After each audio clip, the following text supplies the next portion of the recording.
Your impression of the line play last night, Mark Schlereth? Well, one thing that doesn't go in and out of vogue, doesn't go in and out of style. I get this all the time on social media. Hey, you old head, the game has changed. The game. Now, listen, if you whoop that ass up front, you're going to win a lot of football games. And that ass got whooped up front. The Philadelphia Eagles laid in and laid the wood to the Kansas City Chiefs on both sides of the ball. And I don't want to hear about, Saquon, they held Saquon. He only had 2.3 yards per carry.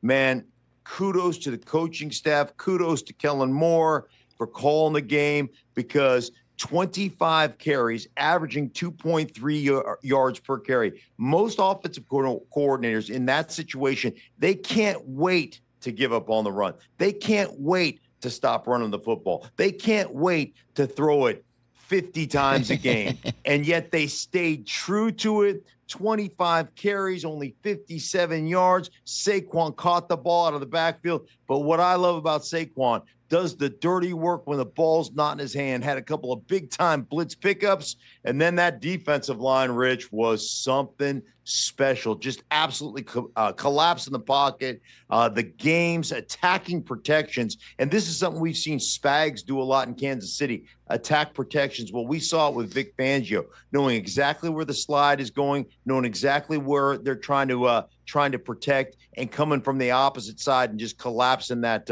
protection. It was just a magnificent job by the Philadelphia Eagles. And like I said, they whooped that ass. Well, when you are watching a game and obviously have that keen sense of what to look at up front, when did you realize this thing was going to be sliding away from the Chiefs? When did that finally dawn on you where you're like, I don't know if they have the personnel here to deal with what's coming at them right now, Mark? Well, one of my keys to the game, I had two keys to the game. One was attempts by Saquon, not yardage, but attempts. Okay. And they were able to do that because it sets up your play action, gives you an opportunity for your quarterback to scramble, does all those things, give you one-on-one access to the outside. Anytime you get a lot of attempts and you're running the ball effectively, not for a lot of yards per carry, but effectively, you're going to get a lot of one-on-one outside kind of access throws. So they were able to do that during the course of that game.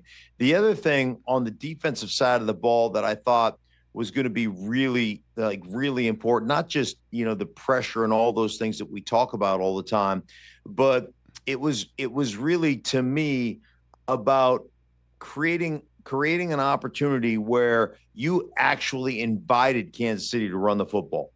Just invite them to run it, because it's hubris. And we go back to the Super Bowl against Tampa Bay, where they could have run it for 7-8 yards a carry, and they just chose not to. And in that particular game, they got obviously the score was lopsided early, but that's not an excuse. I always think about when you break the huddle, what slows down a pass rush? Well, running the ball slows down a pass rush, right? Hey, set a guy up, trap him inside, let him rush up the field like he's going to sack the quarterback, go hit him in the teeth. Like, there's a couple of things that you can do to really slow and mitigate that pass rush. And the Chiefs never, ever did it. They never adjusted. They never had another plan. Mahomes was under duress all night, and it was one of those games where Mahomes was sped up in the pocket. So you're trying to get through progression so fast because the pass rush is so fierce that you're ready to throw the ball before the receivers come out of their breaks. And then everything in the passing game is off. And we saw that all night long. It was completely off throughout the entirety of the night. And this Philadelphia Eagles team, just, boy, I tell you what, that was a clinic. They were dominant. Catch the Rich Eisen Show every single day on the Roku channel, 12 to 3 Eastern, for free.